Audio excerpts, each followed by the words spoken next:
Hello. Hey, hi. Hey, hi, hello, welcome to my channel. My name is Jess. Today I'm gonna be Professor Jess, okay? Put some respect on my name because I'm gonna be walking you through The Way of Kings, which is the first book in the Stormlight Archive. The first book in the long ass Stormlight Archive. Okay, this, I just reread it in preparation for the fifth book, the fifth book and final book in this first arc of the Stormlight Archive, because if you don't know, it's supposed to be 10 books. First arc, 5 books, second arc, 5 books. But anyway, this is the first one. I'm gonna reread the second one, read the blah, blah, blah, blah, blah. The fifth one, Wind and Truth, comes out in December. So for those of you who may have read it a while ago, don't want to reread it, which is valid because this is fucking long as shit, Brandon, I'm gonna take you through a summary. I have notes, which I just realized I need to go get, or I guess I could read them off of my phone instead of my laptop, but there are gonna be spoilers. This is gonna be an overview, a summary, so you can remember the players, the things that happened in this book, and then maybe you just go into Words of Radiance, or maybe you reread all of them, or you've read all of them. You're not gonna do any of that until you get to the new book. I'm gonna put out a summary for all 4 books. Should I do the 5th one? I guess I could do the 5th one too at some point, but yes. So this is words, nope, yes, no. The Way of Kings, spoilers abound, so here's some things first. Like I said, this book is long as hell.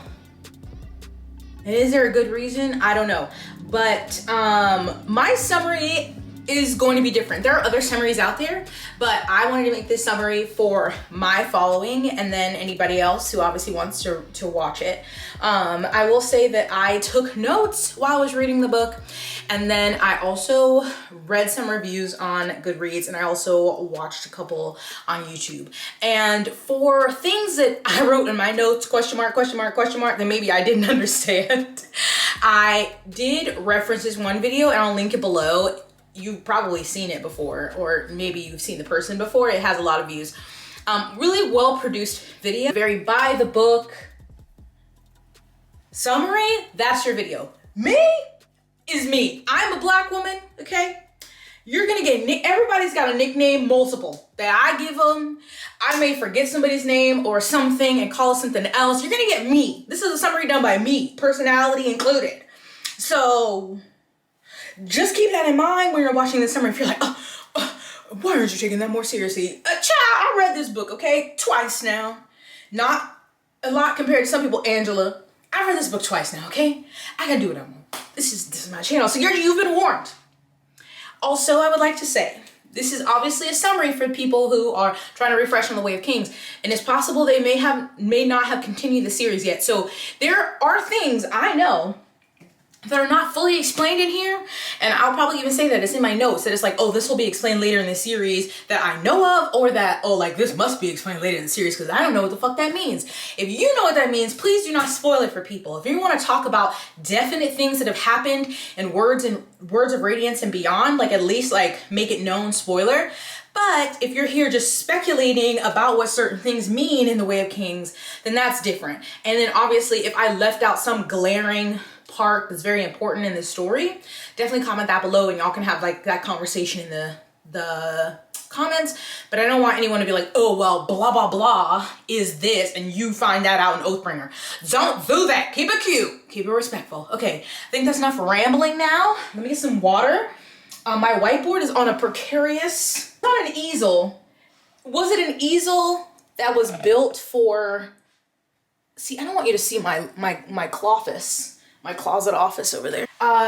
It's not an easel built for a whiteboard, but I had one and it works, so I didn't want to buy a new one. So hopefully this does not fall and hit my toe mid-video. It's possible that it will, and I will maybe cut out all of the curse words that will come out of my mouth when that happens.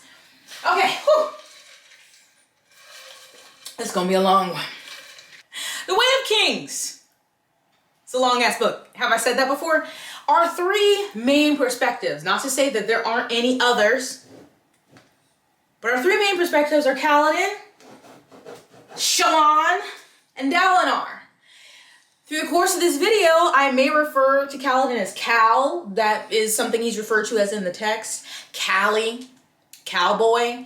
Shallan, I don't really think I give her any nicknames, but who knows? It's to be seen. And Dalinar, I often reference as Daddy Dalinar, but not in like zaddy way. No, like Daddy Dalinar, like he has 2 children. He's a father. And I just like alliteration, so. I might call him Dally, Dallywag, who knows? Anyway, let's get into it as succinctly as possible, shall we? Also, there will not be any, well, okay, last thing I say before I get started. Robin and I have also discussed this with Olivia, believe that Stormlight Archive is Bible fan fiction. And so the more we talk about it, like, it really is making sense. So me and Robin were putting together a playlist, and I'll link it down below, but you may see a song inserted at the bottom, like the name of the song. Obviously I can't play it when I think it fits into a pivotal role in the story. And if that offends you, I don't care. I am not here. I am not a Christian. I'm not a person of any religion. Obviously Brandon's a Mormon, so if you're reading The Way of Kings and you're offended by it, I don't know what to tell you. Okay, let's continue. The Way of Kings. Okay. First book in the Stormlight Archive. All right, so The Way of Kings, this story, our planet is in Roshar. This is in Brandon's greater Cosmere. So if you've read other things like Mistborn, Tress of the Emerald Sea, those are, not every single Brandon book is a Cosmere book, but a lot of his books are in this wider universe called the Cosmere. So The Way of Kings is set on Roshar, and you can kind of see some of that like depicted here on the cover of like some of what the area looks like. And you know, I wonder if I can find this online. I don't know if I can, but there is this map here of Roshar. Most of our story takes place in the largest kingdom, which is Alethkar. Now, in this world, there's these massive storms that are called high storms, and the plants and animals of the world have evolved to deal with those. So the book talks a lot about like grasses that retract and these like animals that have hard shells to like brace themselves. I don't know why I'm doing this. Brace themselves against the high storms. So the high storms also produce stormlight, which in my head, I'm just thinking lightning, but whatever. Stormlight, which the energy they store in these little gems. They call gemstones, and they are also used as currency. And don't ask me too many questions on that, because I'm still, like, I get it, but I don't get it. You know what I'm saying? Let's keep going. So then in this world, there's also Spren, which are like fairies, kind of, but there's all kinds of Spren. There's Honor Spren, there's Death Spren, there's Rot Spren, there's Hope Spren? Maybe? There's Spren for everything. What's a Spren? It's just like a thing, a fairy thing that comes along, like a physical thing you can see when there's certain emotions or events going on, is my best way to explain it. Or maybe it's the Holy Ghost. I don't know. So again, in Alethkar, our major kingdom on Roshar, they have a class system, of course, and they have light eyes and they have dark eyes. Light eyes are the high class people, the ruling class, and dark eyes are the poors. So guess what I would be? A poor, just like in real life. So also in this world, there's shard plate and a shard blade. That is not how you use a sword, but blade. And so not everybody has this, of course. Not even every light eyes has this. Is a very like elite thing to have. And it basically almost, not fully, almost makes you like indestructible when fighting somebody. And it is basically, if you were fighting someone and somehow they did beat you, bam. Well, one, you did. And two, they're going to get your shard plate and your shard blade. And now they're badass. So what they are were something left behind in this world. There was something called the Knights Radiant. That's the thing about the Way of Kings and Stormlight. A lot of it is your present day story, but there's a lot of like look back and reference to things of old, you know. We'll go through more of that, but there was something called the Knights Radiant, and they left behind their shard plate and shard blades. They're infused with stormlight, and so of course that increases the strength of said material. And what we know about the Knights Radiant is they existed long ago. Were they the disciples of Jesus? I don't know, but they existed a long time ago, and they were an order that was brought together to fight this evil thing. Back in the day, it was called the Void Bringers. I know, we have so much terminology. I could be writing that all down, but I wouldn't have space, and I really need to save this just for some key points, okay? Stick with me here. So, they had these world-ending catastrophic events called the Desolations, and the Knights Radiants were like this order that was like trying to defeat these Void Bringers during these times, but for some reasons we don't know, eventually they were like, we give up. We don't want to do this anymore. They left their shard plate and blades, and now some people have them in present day. So we start this out. I'm gonna say, and this is not a I don't think this is controversial because it's not an original thought. This is a 1,001 page prologue. Yup. Anyway, in the prologue, there's a prelude. And the prelude is giving what is going on. But again, it's something old time before any of our current day stuff is happening. And I'm just gonna read you what this says here because I can't remember and I still don't really get what was going on. But all the heralds besides Tone have abandoned the Oath Pact because they are tired from the desolations. I put relatable. And returning to the place of nightmares, which is a waiting place for the heralds between desolations. I said, what is this, purgatory? They broke the Oath Pact by leaving and left their honor blades. I don't know. That's what happened in the prelude. It just starts off and you're like, huh, what the fuck is going on? And then you go to the prologue, and now we're thousands of years later. Like, Brandon, help. The prologue, you're like, oh, it's about to be popping. Don't be fools. The prologue lulls you in thinking you're about to be like, bam, bam, bam. This is about to be action-packed. So, in the prologue, we're introduced to Zeth, I think I'm pronouncing that correctly, who's an assassin, usually dressed all in white, and he is sent to assassinate the king at the time. The prologue is like 5 years before most of the book takes place. So the king's name is Gavilar, and he's sent to assassinate him, so you see the whole scene, and there are people who will come in later, but anyway, he ends up being killed, and as he's dying, he gives the Zeth a black orb? Question mark, question mark. And he says, tell my brother, you must find the most important words a man can say. And so Zeth writes this in the king's blood so his brother, Dalinar, can see it. There's other things about him being that he's like lashing. He's got all these Zeth, these powers. He's a surge binder, doing all these crazy things. Again, it's a very action-packed prologue. And you're like, ooh, this is interesting. But then we're going to pump our brakes quickly. And we're going to 5 years later. Okay, now we're here with Kaladin.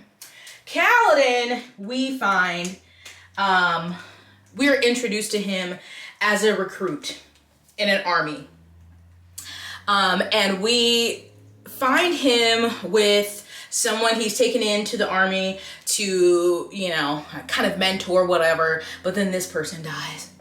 And Kaladin couldn't save him. And what you will learn is Kaladin, oh, that's also one of his names I gave him. Kaladin is Captain Save-A-Ho, okay? That is his life. That is terrible handwriting, mind your business. That is his life's, that's what he lives by. He tries, if Kaladin, if you can be saved, Kaladin's trying to save you. And then if he can't save you, depression. So anyway, he's got a young lad under him, can't save him, depression ensues. But then we skip to 8 months later, we don't know much what happened after that. Kaladin is now in a caravan with slaves. What is going on? Okay, so he's been sold as a slave and he's been branded like on his forehead as a deserter. We don't know why.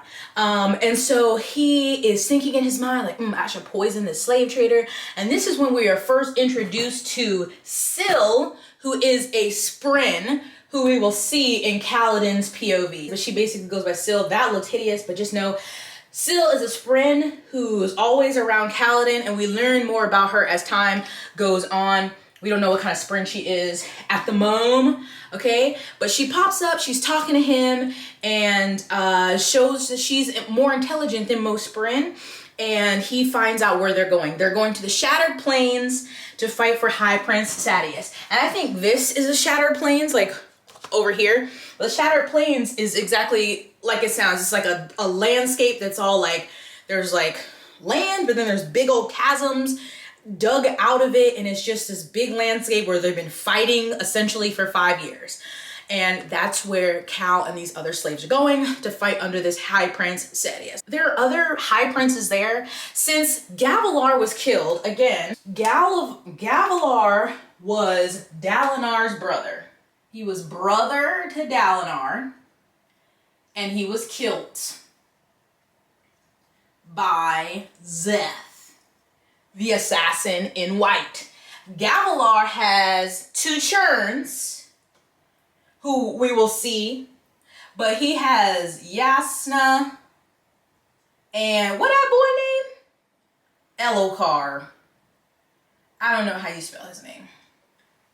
Ellie, whatever. So, in the prologue, Gavilar is assassinated by Szeth. His brother Dalinar is one of the High Princes who's also out here fighting. But Kaladin is being taken to fight under Sadeas. And what they're fighting under is something called the Vengeance Pact, because the thing that they know is that Gavilar was killed based by this assassin that was sent by the Parshendi. And who are the Parshendi? We'll find out about them more. But they're basically this like servant class in the world, and they're described as like being like black and red. And I will insert an image of what I always think they look like, which is Balthazar from Charmed.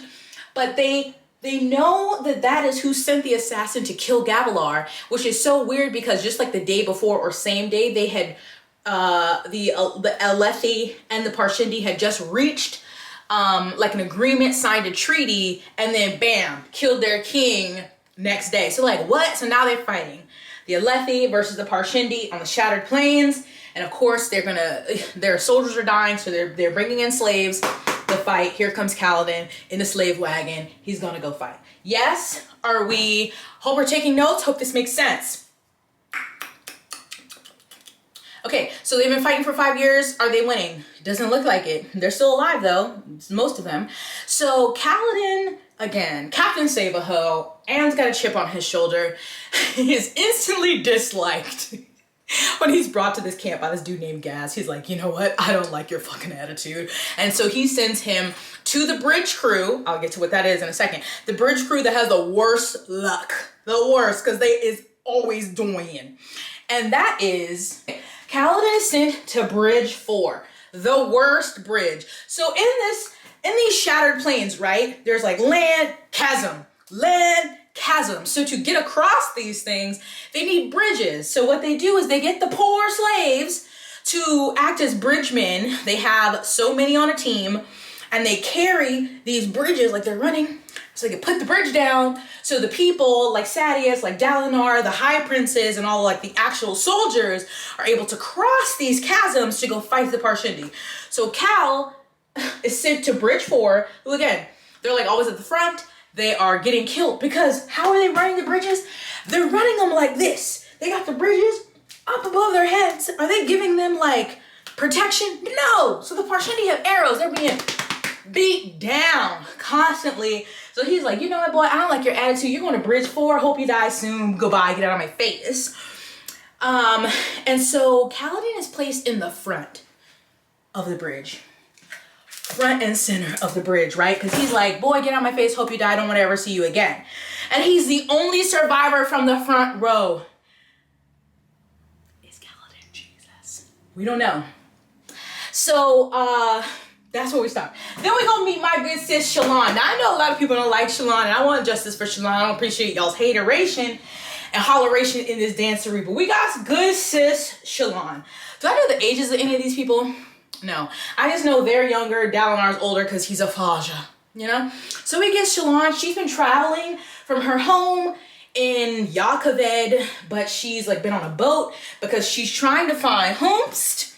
She's trying to get to Gavilar's daughter, Yasna, because she's trying to convince her to like take her on as a ward, but for nefarious reasons, because Shallan's family basically destitute, child. She got these brothers, her daddy dead. People don't know that though. Her daddy dead, she got these brothers, they's broke, okay? People are coming, they are asking for their money. And so Shallan is like, I'm gonna go to Yasna and I'm gonna get her to take me on as her ward so I can steal from her something that will help my family. What does she want to steal? It's this thing called a soul caster. Now, Lord have mercy. Let me write this. Now, in my thing, to me is described as like, it's called in this world a fabrial, and basically they use it with their gemstones to create things. So they can create buildings, they can create food. It's used to transform things. I don't know if that's the best explanation. Anyway, she gets to where Yasna is, which I forgot where she is. I think she's in Carbaranth. And Yasna's like, oh, that's cute, girl. I don't take mentors, mentorees. I'm busy. I'm a scholar. Because Yasna, for being a lady in this world, she is very different. Also, there's multiple religions, but Yasna is widely known as a heretic because she doesn't follow religions. That becomes a big thing. But she's like, girly pop, I don't need you. So I hope you had a lovely trip, but you can turn right back around. And Shallan's like, girl, I can't go home. I can't go home. Our family is broke. She doesn't tell her that, of course. She's just thinking she really wants to be her mentor. So she decides to impress Yasna with how dedicated she is to her scholarship. Shallan is also very talented at drawing. She's an artiste, would you say? But she has this thing where like she can capture an image in her mind. So like you can be like, I want a portrait, and you go, and she's like, okay, bam, I got it. And then she can go draw it. You ain't even gotta sit there. So she's an artiste, and Yasna is like, okay, artiste, dedicated scholar, I'm impressed. She lets her stay on as mentor. So now, plan in action. Now she's got to figure out how to steal Shallan's soul, or Yasna's soul caster. But that's where we are with good sis Shallan, okay? And then also in this same land over here, we have an ardent of one of the religions called Voronism, I think. And his name is Kabsul. And he'll come in more to play later. But one of his big things is that he's trying to convert Yasna to his religion because, again, she's known as a heretic. And we see him kind of flirting with Shallan. It's kind of weird. But he's an ardent. So, like, I think of, like, a monk or something, a priest. We'll see that. And then I have a note that we have a memory of Shallan with a shard blade. I don't remember that. But shout out to that video I watched. Because I'm like, I must have missed that. Okay. Back to Kaladin. I'm exhausted, but obviously we bounce back to POVs. Or back to Kaladin. One thing about Kaladin is either you're gonna get a POV in present day or you're gonna get some flashbacks to him before he is where he is. So I'm gonna go back as far as before he was in the previous army he was in. So you can learn about him. Each book is kind of dedicated to a character. So Way of Kings is like Kaladin. You get a lot of his backstory. I believe Words of Radiance is going to be Shallan, and Dalinar's is Oathbringer. I don't know who Rhythm of War is, but that's because I haven't even read all of Oathbringer. So Kaladin, Captain Savaho, is depressed.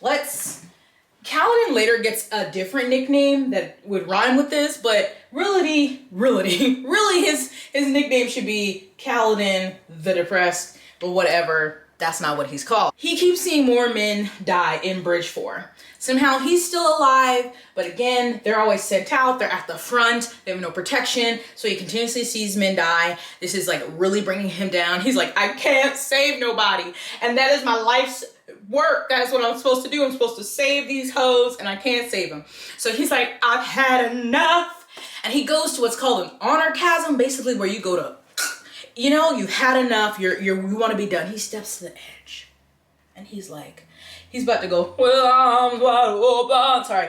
And Syl flies up to him. Little Spren Syl comes up, and gives him something. And I don't think she knows what it is, but it's like a very poisonous leaf. But she's like, come on, boy, get up. They're gonna keep dying. So like, as long as you're there trying to help, you're not making it any worse. So like, why are you giving up? And he's like, okay. And he basically goes back to the camp and he's been reborn. Because he tells Gaz, the man who hates him, like, I died. That old Kaladin died back there. I'm a new man now. Woo! Captain Save-A-Ho is back. Okay? And he makes this decision that he is going to name himself captain, leader of Bridge 4, and really get them together, really whip them in shape so they can be this honorable bridge or whatever. And that's his new thing. He wants to bring them to respect him, have them work together as truly a team. And so there also is another flashback of his dad, who is back in the town that he was living in. He's working as a surgeon. And yeah, I guess I could write that down. And we will see other memories where his father's like, I want you to become a surgeon. And Kaladin's like, no, I want to go fight in the army. It's probably like, no, you're going to be a surgeon. No. We'll see that. Whew, that was the end of part 1. We're at 30 minutes. Jesus Christ. That was the end of part 1. Okay. Now in this book, there's also interludes, which if you read them and you were like, I don't know what the fuck is going on. Same. In the first interlude, there is somebody who's looking for Hoyd. If you've read other Sanderson books, then you know Hoyd is a world hopper. He appears in different worlds of the Cosmere. And then again, shout out to that video. I can't remember his name. So sorry, sir. But he said that Sanderson confirmed 3 of the foreigners in this first interlude are other world hoppers. One from Mistborn, one from Elantris, and one from White Sand. Then we get an interlude from Shallan's brother, Non-Balat, who's back at the family home, trying not to feel bad for being a little bitch boy and staying back while his sister's out trying to save family. And then we also get a interlude from Szeth, who now has a new master. Okay, part 2. Part 2. We are back. We're with Dalinar. Dalinar has a son. I told you, Daddy Dalinar. He has a son named Adolin. And he also has a son named Renarin. I know nobody can read this script, but it doesn't matter. We see Adolin in his POV. We don't get a lot of Renarin. Adolin's more important, I think. But anyway, we're back to the Shattered Plains. There's a chasm fiend hunt. Chasm fiends are like these big things. Robin would say that they're a lobster. And the chasm fiend is how they like harvest gems that they break down into gems. They have gem hearts that you can break down into gemstones. So like it's another thing that they go hunt that's different than the Parshendi, I think. But anyway, Adolin is worried about his deity because Dalinar has been having visions, child. Now, I told you about these high storms. They have these big old high storms. And it seems that recently, when there's a high storm, Dalinar is, that's so Raven, except he's not seeing into the future. He's seeing into the past. He's getting these visions. Adolin is concerned because he's like, I don't think you are all here. This is concerning. And we do see some of these visions in the story, and they'll be back in some kind of time. And he sees these things. But again, Adolin is like, get it together. You used to be this warrior. He was known as the Blackthorn, out there slicing and dicing, motherfuckers killing on the battlefield. And now he's like, oh, my visions. And Adolin's like, whip it into shape, homie. But they're on this chasm fiend hunt. Dalinar, Adolin, other high princes, including his nephew Elhokar, who is now the king since his daddy died. But he's a bitch, really. Elhokar is really a punk ass bitch. But anyway, during this chasm fiend hunt, something happens. A strap on his saddle breaks, and he's like thrown off of his horse. And he's like, oh my God, somebody set me up. It was an assassination attempt. And now he's uber paranoid. They're like, somebody killed my daddy. Now they're trying to kill me. Oh, Lord have mercy. But Dalinar's like, he thinks it's Sadeas. Again, Sadeas is the high prince that Kaladin is under and is always getting all his bridgemen killed. But then he's like, maybe it can't be Sadeas. Because again, back to when Gavilar was killed, Sadeas was like a decoy. So he explains in there like Sadeas was dressed like the king, so they were supposed to go after him, but somehow Szeth knew that and went after the actual king himself and did kill the king. And where was Dalinar? You want to know where Dalinar was when his brother was being murdered? Drunk!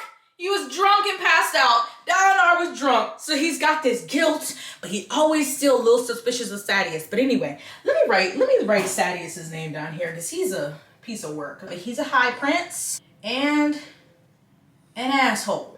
Back to Cal Pal. He's trying to whip these men into shape, and they're like, boy, please. Okay, we're gonna die anyway. Please leave us alone. Because Kaladin's like, up. Let's get up early. Let's run, let's stretch, let's practice, let's strategize. And they're like, we don't want to do that. More Kaladin flashbacks. We learn his father. So there was a city lord who somehow dies and leaves them money. And everyone's like, but did you steal it? And he's like, no, he left it to me. And they're like, okay. They think he stole it. And he's like, this is the money you're going to use, Kaladin, to go be a surgeon. And Kaladin's like, I don't want to be a surgeon. He's like, you're going to use the money to go be a surgeon. Okay, back to the present. Kaladin, up front again. Because one thing he gonna do, Captain Save a Ho, is gonna put his team on his back. Bridge run. He's in the front again. And people get injured. Right? And he's like, I'm not leaving them here, because usually it's like they get injured, let them die. He's like, no, we're not leaving them here. We're taking them back. We're gonna heal them. And they're mad about that. The higher ups are like, see, no, why would you do that? And he says they cannot have any food and they can't have any pay. So this is gonna be bad, because how are you gonna feed these people? They're not getting paid. Anyway, mess. There's another person in Bridge 4. His name is Rock. And he's the only other person who can see Syl, because everyone cannot see her. But Rock, Kaladin convinces Rock and another member to help him collect this plant that they can use as an antiseptic and also to sell to the apothecary for a little bit of money. And Rock also says that he was he a soldier or something? No, he was a cook under Sadeas, but he basically put some poop in his food. That's why he's out on the bridge. Yikes. So further punishment for Bridge 4, because they really want these people to die, is for them to be assigned to chasm duty. Again, these chasms, these deep things where the chasm fiends are in, that's where all the dead, the fallen soldiers, the fallen bridgemen are. So they're sent there to scavenge through corpses and bring back weapons, anything that they can find. And so Kaladin finds a spear, and he's like, showing people like what he learned when he was back in a real army, and they're like, oh my god, he wasn't lying.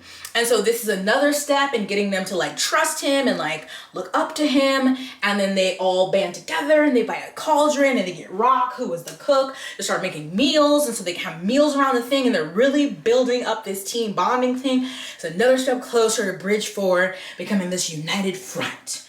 Dun dun dun. Back to Dalinar. Oh, Dalinar is tired, okay? He said, I don't want to fight no more. I got too many bills, bitch. No, he does not say that, but he doesn't want to fight anymore. He's like, this is crazy. We've been doing the same thing for 5 years. We're not making too much progress. Let's find a way to really end this soon against the Parshendi. And so he goes to Elhokar, his punk ass nephew, who's the king. And he's like, make me the High Prince of War. But Elhokar's like, I don't know about that, uncle. And then we get a vision. So again, during a high storm, Dalinar, and every vision is different, but in this one, he goes back in time, and he hears a voice that he's like, dear God, is that you? It's me, Margaret. Y'all. It said that my camera overheated, and that's the first time in owning this camera over 3 years have I had this camera that has ever said that. I don't know if it's because it's in front of the window, but that's where I've been filming for the last couple of months. I don't know, it must have just been too overheated for my passion in explaining this book to you. But let's try to get back to it, shall we? I don't know even where I was. I think I was on Dalinar having a vision during a high storm. He hears, oh, it was God. It was God, right? He hears who he thinks is the Almighty say, unite them. And he's like, what? And he says, am I supposed to trust Sadeas? And the voice says yes. And so Dali says, well, God said to trust the man, so I'm gonna trust Sadeas. And now enter another person in Dalinar POV. So these are Dalinar's kids. These are Gavilar's kids. We have Sadeas, but we now have Navani. Is technically I could put up here, but I'm gonna look like Navani is the widow of Gavilar. So technically his sister-in-law, but are you still a sister-in-law if the husband is dead? I don't know. Anyway, these are her Charons. And she has just arrived in Alethkar, okay? So I'm gonna go ahead and tell you, Dali has it bad for Navani. He always has. He wanted his brother's woman, but he didn't do nothing. Also, Dalinar was married. I don't even know his wife's name. Dalinar was married, but she's been dead for like 10 years, and for some reason he doesn't have memories of her. So anyway, Navani pops up, right? And they have feelings for each other. At least he knows he has feelings for her, but he's trying to hide it because he feels bad not remembering his wife, and he's like, that's my brother's widow. Like, I shouldn't be trying to put moves on her. Anyway, still in his POV, Sadeas is promoted to the High Prince of War, which was Dalinar was trying to convince Elhokar to make him the High Prince of War. But Elhokar makes Sadeas the High Prince of War and task him with investigating this assassination attempt when his belt got cut. And Dalinar's like, God, what the fuck, nephew? I came to you first. So he's in his feelings about that. And of course, Sadeas is like, I'm coming to you, Dalinar, to investigate you in your war camp. Lord have mercy. He's like, and the Lord just told me to trust this man? Why? So now they're attacking the Parshendi. They're fighting. Dalinar's fighting. There's this thing called the inner thrill that they'll get while fighting, that gives them more strength and focus. And so Dalinar has that, and he's slashing Parshendi down. But then he's like, ugh, I don't feel right. All this death and destruction. Oh, I don't feel good. But he keeps fighting. But he also hears a voice that says, life before death. What is this? What is going on? Is this man's sound? We don't know. But then he sees a Parshendi in the back who wasn't fighting with all the other ones, who's wearing shard plate. What the fuck? What is going on? Then we go back to Navani. And she's like, Dalinar, what's up? I ain't got no man, you ain't got no woman. And Dalinar's like, no. No. And that's that. So, Yasna, who is her daughter, and we're still in this scene with them together, and Yasna is writing in to Dalinar. How is she writing in? There's something else that's called a span read? Is that what it's called? In this world also, it's mostly only women can read and write, I think. It's seen weird if men can do it. I think that's really strange. But anyway, Yasna is writing into Dalinar via span read, which is basically another fabrial where they can write to each other over long distances. So it's basically like a magical fax machine. I just thought of that. That's but you know, quicker. Anyway, Yasna's writing, and she's asking about Dalinar's interaction with the Parshendi. They're going back and forth. She gets Shallan, because she's an artiste, to draw a Voidbringer. And then they send it, and they're like, wow, it looks a lot like a chasm fiend that we're fighting on the regular. And so it's like, confusion. So Yasna has a plan to come out to the Shattered Plains eventually. Dalinar is questioning if he's of sound mind to continue to be a high prince, and he's like, I don't know, Adolin, maybe you should take over. And that is the end of part 2. Oh my god. Do we know what's... Let's recap. Depressed Kaladin, whipping Bridge 4 into shape, okay? He's got Syl, the Spren, we still don't know exactly what she is. Flashbacks, we know his father was a surgeon, he wanted Kaladin to be a surgeon. Kaladin wanted to be in the army. Shallan has wormed her way into being Yasna's ward to try to steal her soulcaster. We also have this ardent capsule who's trying to convert Yasna to Vorinism, and Shallan has trifling brothers back home who ain't doing shit. And, well, not all of them. And then we have Dalinar, who's got a lot going on here. Feeling guilty about the death of his brother, mad at his raggedy ass nephew, wondering why he should be trusting this man Sadeas, hiding his feelings for Navani, having visions, lots going on. That's up to part 2. Jesus Christ. Okay. Interludes. Again, we have people visiting people who I'm gonna just read through it because there's not a lot. The interludes are short. So we have this person named Rin who's visiting Shinovar that has no grass that retracts and no spring. Her master asks the farmer if he has another servant like he had 7 years ago, which we know alludes to Zeth, and that farmer says like, no, that person was a truthless. Then we have another one where we wake up with some dude named Axis who wakes up with a hangover. He's trying to basically collect or meet all of the different kinds of spren. And then we see Zeth again. His new master has grown rich, and his new master is killed, so he gets handed to another master who now gives him a list of powerful names that he has to kill, including Alethi High Princess. Bam, bam, bam, part 3. Back to good sis Shallan. So she's talking to her brothers back home via span read, our magical fax machine. Okay, we got one over here because of course Yasna has a span read. And so their house steward is dead, and there's this weird symbol that he had tattooed on his hand. They send it over, and Shallan's like, oh my, and they're like, people are coming, they're knocking, they want their money, and she's like, oh my god, I gotta get it together. I've got to get this soul caster from Yasna, but how am I gonna do it? And like I said earlier, she can capture images and draw them, so a lot of people will ask her for a portrait. And so, like I said, they're in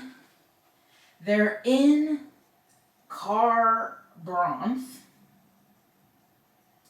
So the king of Kharbranth comes to ask Shallan for a portrait, and she draws it, but for some reason, she draws the king and these 2 things behind him, and they're described as figures with symbols for heads. So this is what I'm gonna do.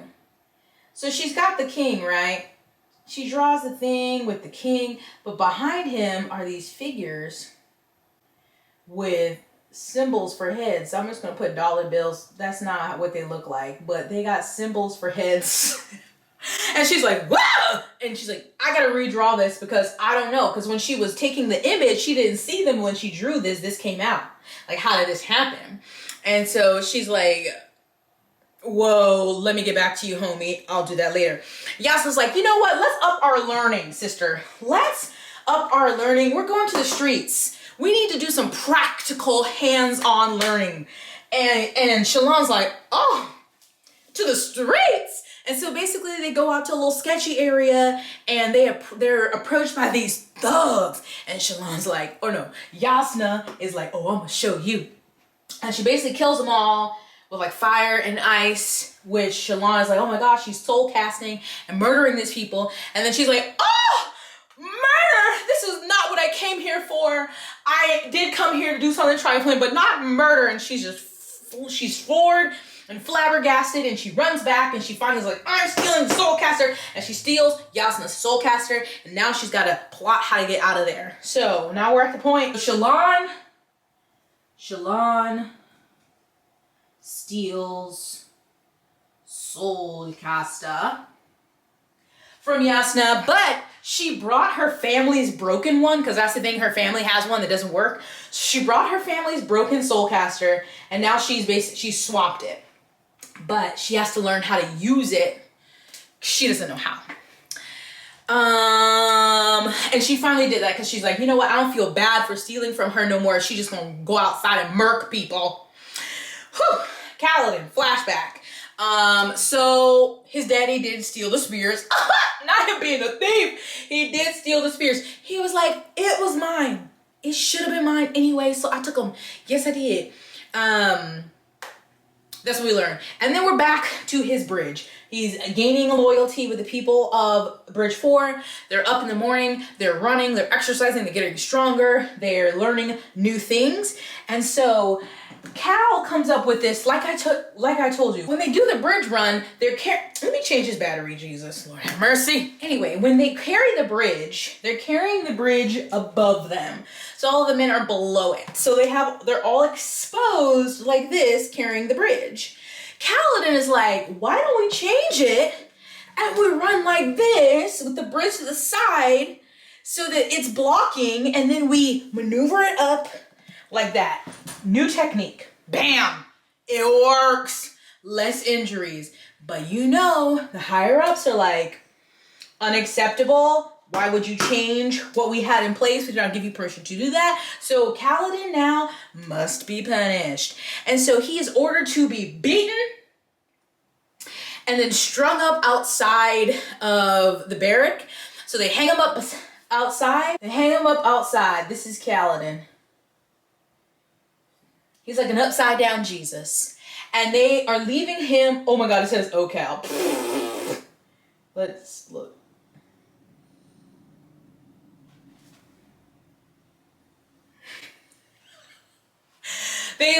They say to leave him outside to be judged by the high storm, because there is something that during the high storms they have these things called storm fathers. So they're like, we're gonna leave you outside, hung upside down to be judged by the high storm, basically being like, okay, you're gonna die. We didn't beat you, like kill you with our hands, but you're gonna die.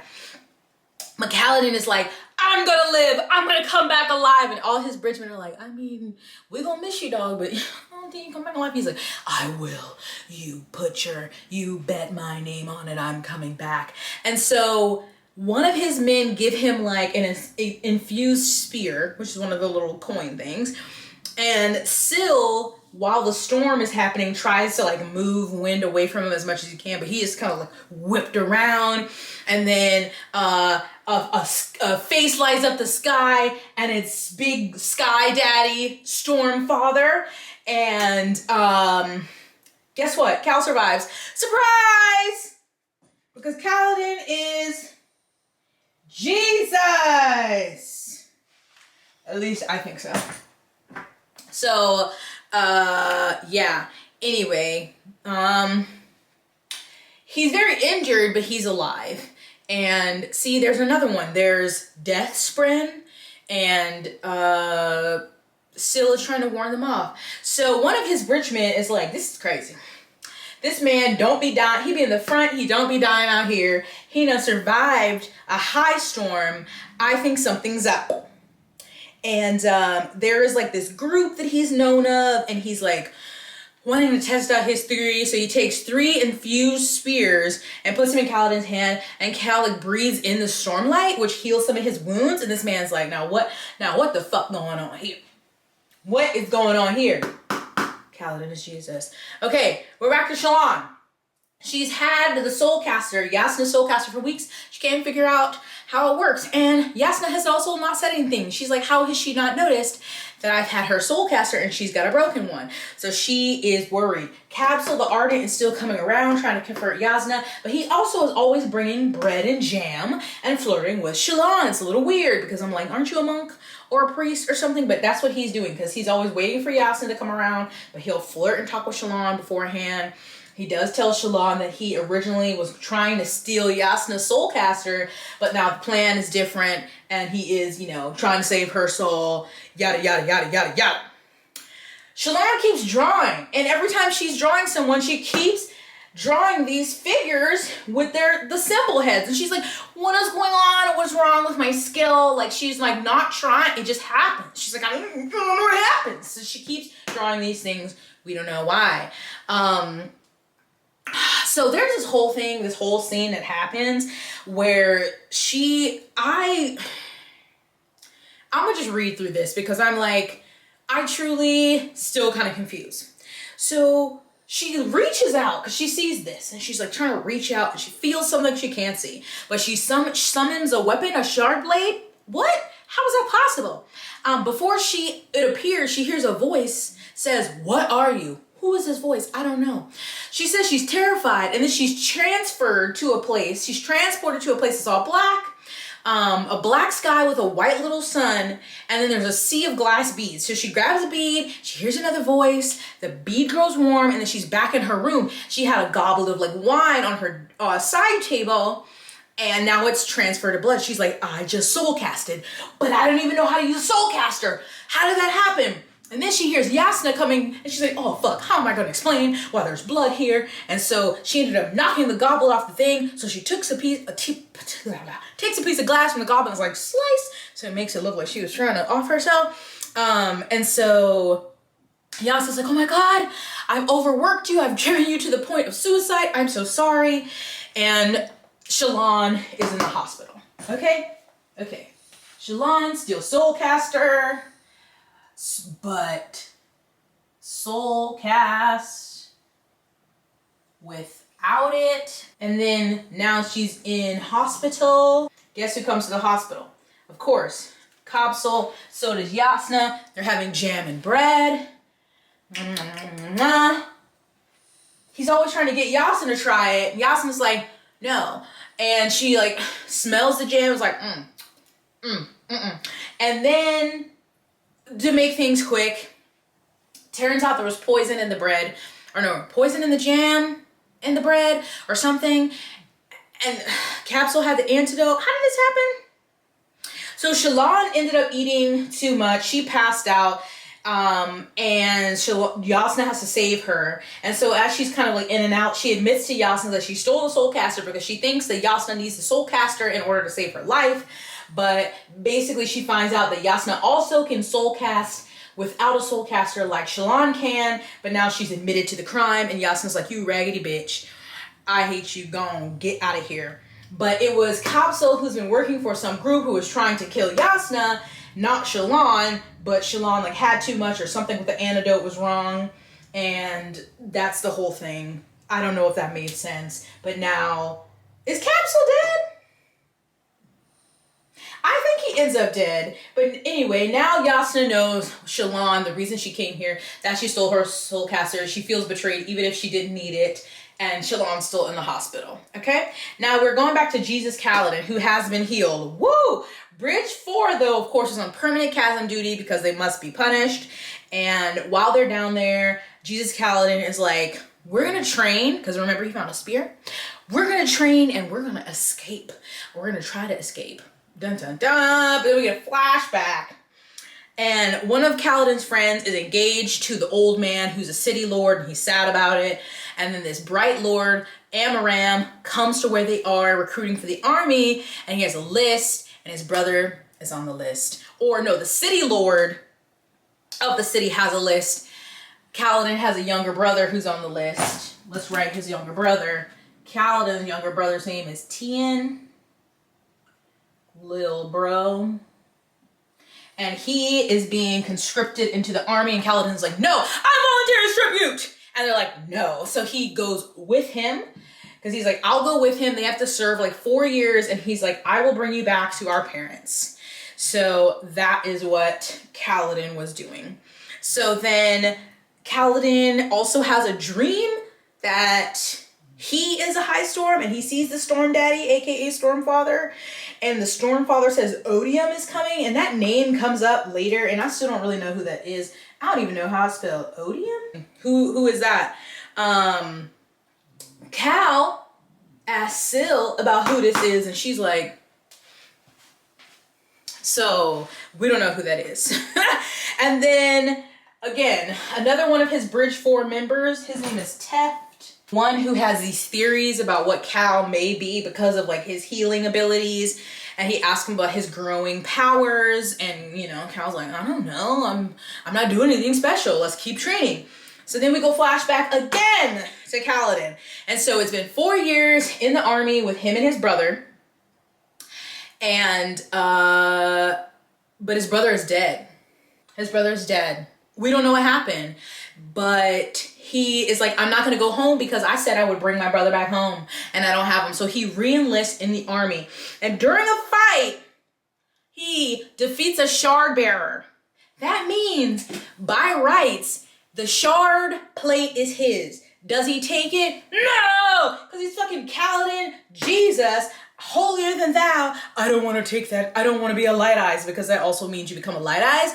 He doesn't take it. So Amaram, the dude who's in charge of the army, calls Kaladin and his then squad, and he's like, why do you want to take this? And he says he doesn't know. And so Amaram assigns, he has his whole team slaughtered and makes Cal watch, and he says, well, he'll be taking it for himself because he'll save more people with this.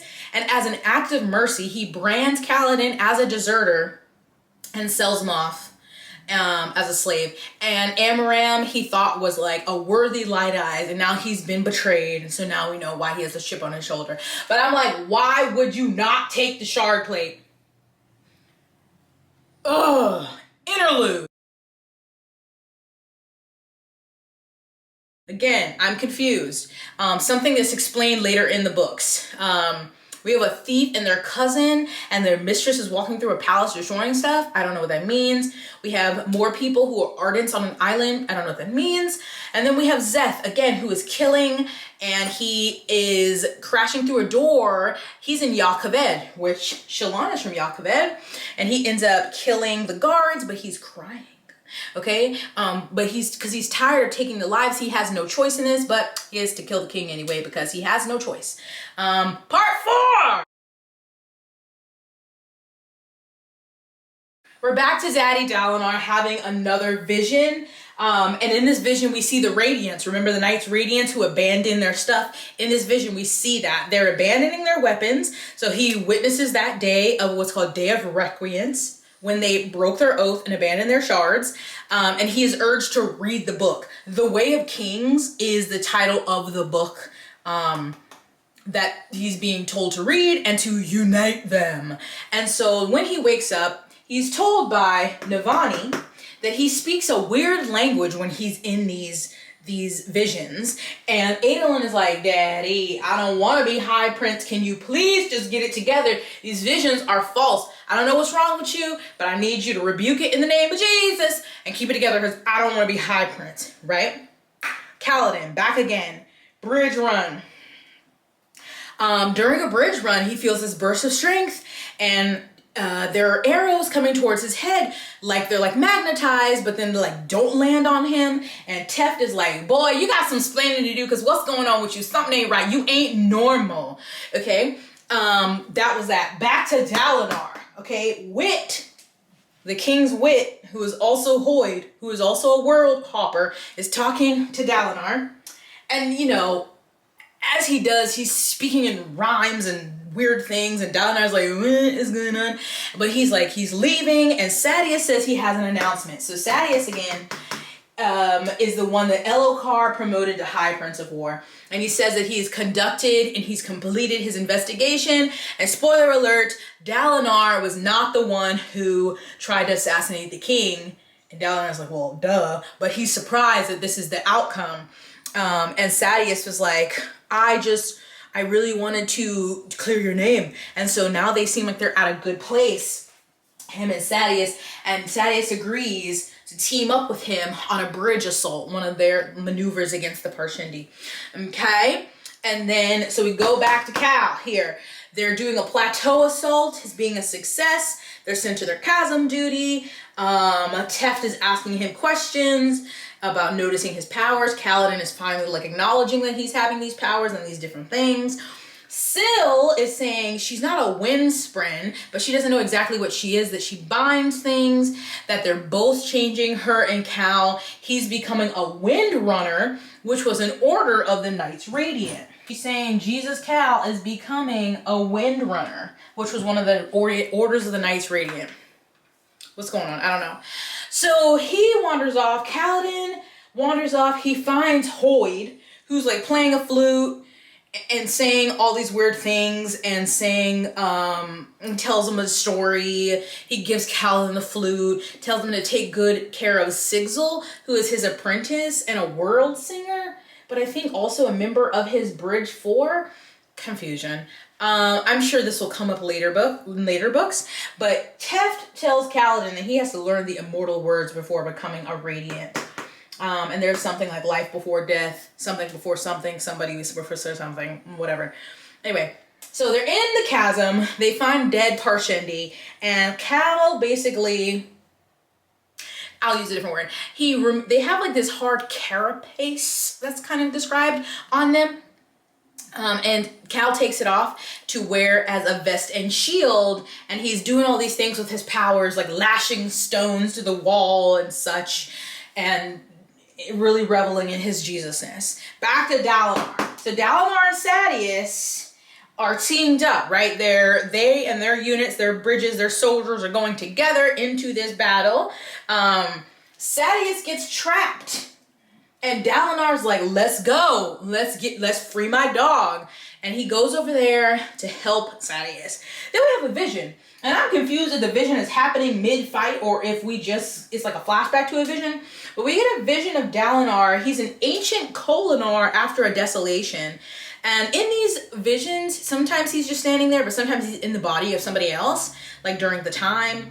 Anyway, after this vision, Navani is like, I know what you were talking. You were speaking in Dawn Chant, which is an ancient language by the people of Roshar. So she's like, that's proof, Adolin, your daddy ain't crazy. He's really having these visions.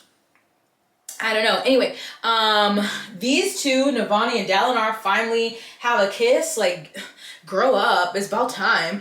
And he said he always liked her. Like he even thought about murking his own brother at one point to get to her and be king, but he didn't.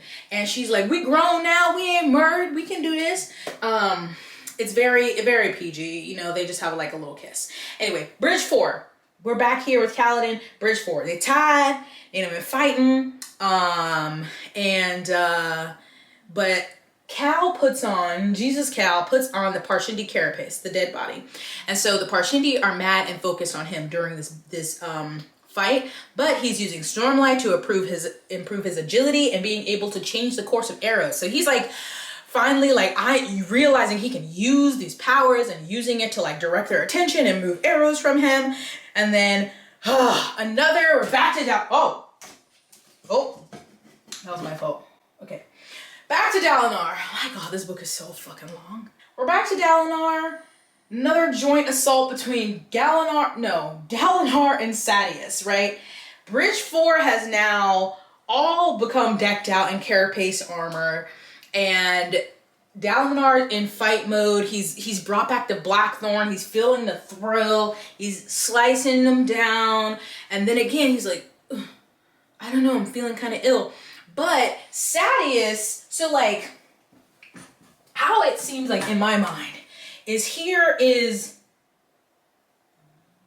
a chasm, here's a thing, here's a thing, here's a chasm, right? It sounds like Dalinar was here and Sadeas was here. And there's Parshendi somehow coming here, right? But Sadeas goes bitch mode and leaves. Okay? He leaves. Sadeas dips and leaves Dalinar and Adolin and his whole team. He leaves them. So they're out here with Parshendi coming on all sides to them. He abandons them after he said he was going to work with Dalinar. Okay? And so Dalinar and Adolin are fighting for their lives. Literally fighting for their lives. And Dalinar's like, we're going to die with glory and honor. If we're going to go down, we're going to go down fighting. Rah! Now, Bridge 4 done their fight. They're Sadeas' bridge, right? So Sadeas left. They leave. Now they can rest. But of course, who? Kaladin, Captain Savaho, sees what's going on. Even though this is a perfect opportunity for them to finally escape and be free. Like they can run away right now. But no, he sees that Dalinar has been left to die by Sadeas. And he's like, we got to save him. We got to save him. Okay, and then we have another flashback. I don't know why they're like this, but we have a flashback.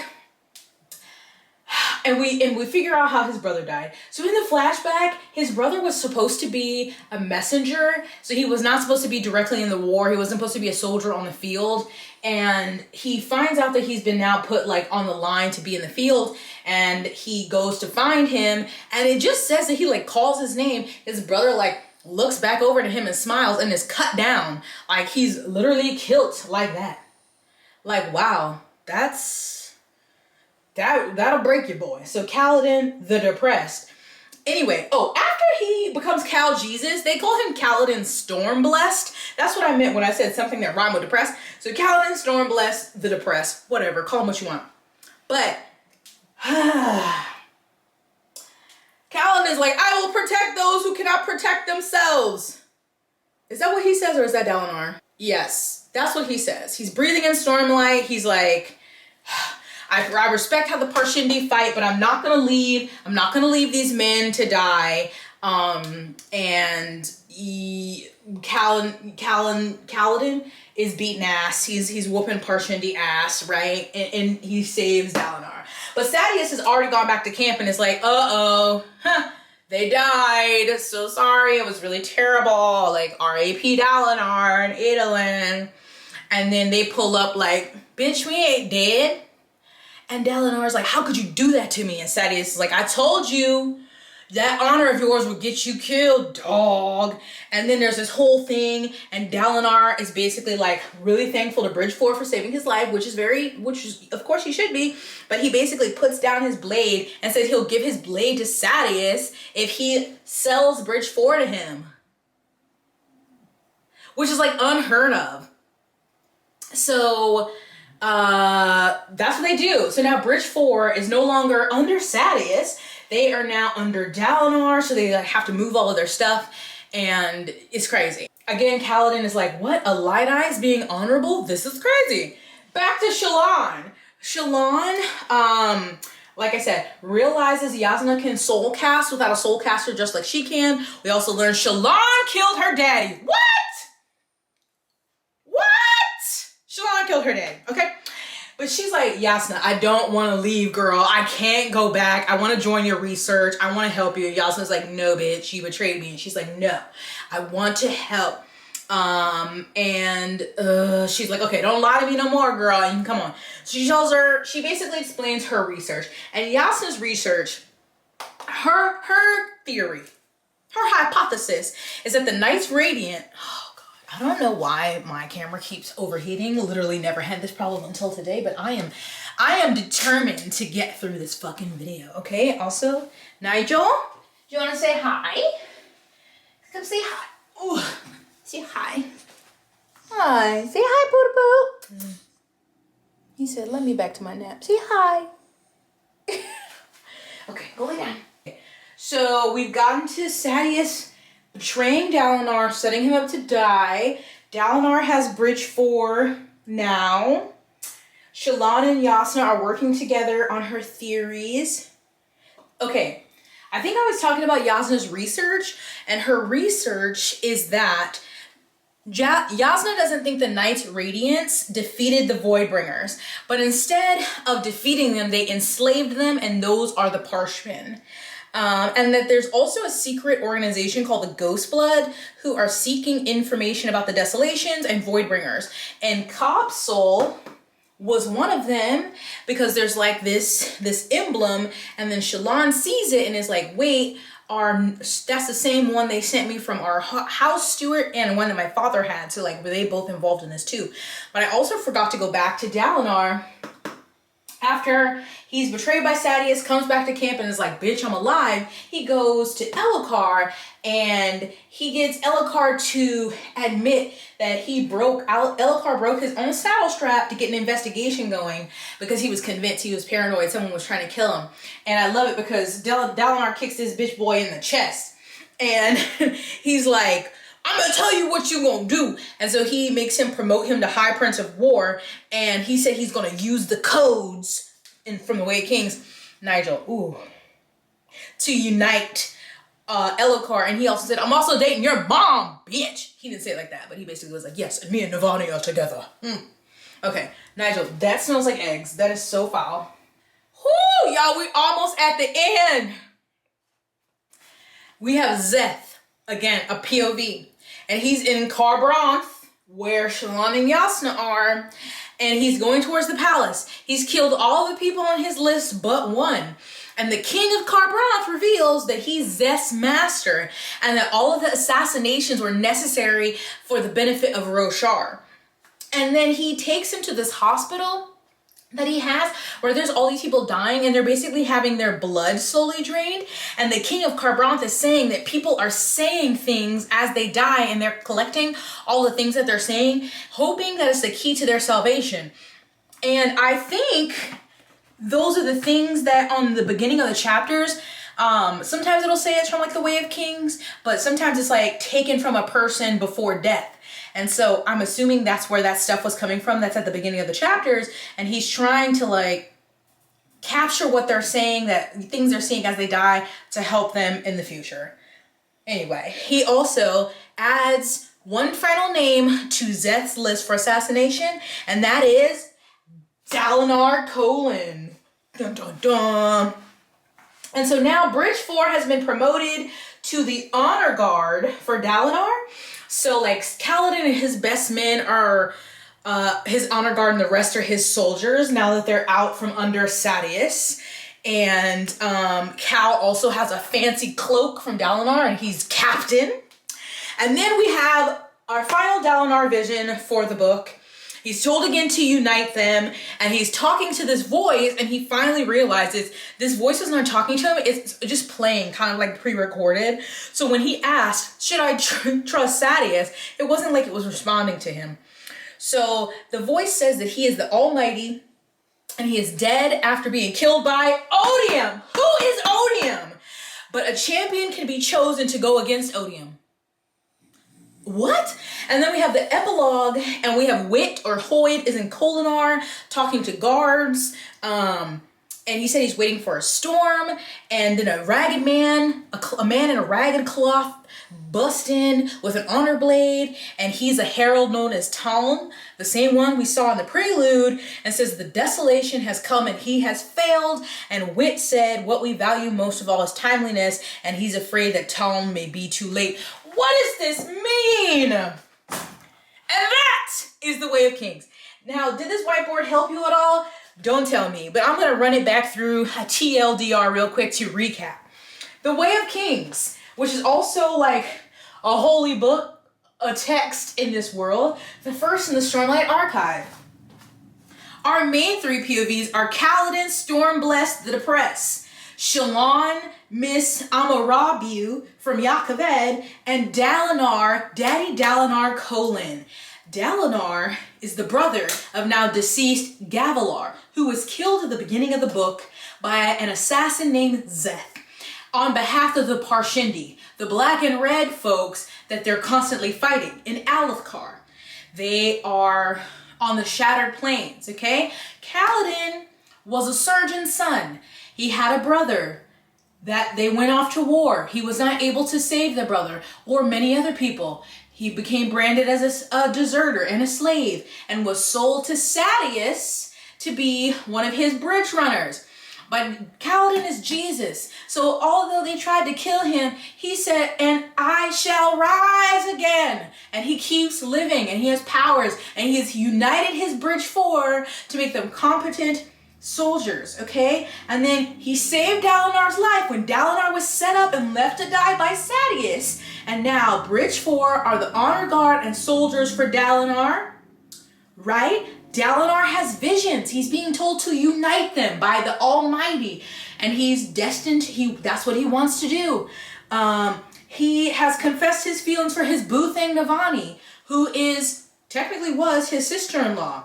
And then of course, these are Dalinar's children, his niece and nephew, Elhokar, who is the current king, niece Jasnah, who's in Kharbranth with Shallan. Shallan came to Kharbranth to steal from Jasnah to try to help her family because her daddy dead, her brothers are trifling, she's their only hope to try to get a soul caster to replace her family's broken soul caster, but then she gets the soul caster, doesn't know how to use it, accidentally discovers she can soul cast without a soul caster, also discovers that Jasnah can also soul cast without a soul caster, and now they're working together, and we figure out that Shallan has killed her daddy. It's crazy. So, and then we still have the assassin, Szeth, who killed King Gavilar, still out there, and now Dalinar is on his list. So like, what is gonna happen next? Whew. I don't know.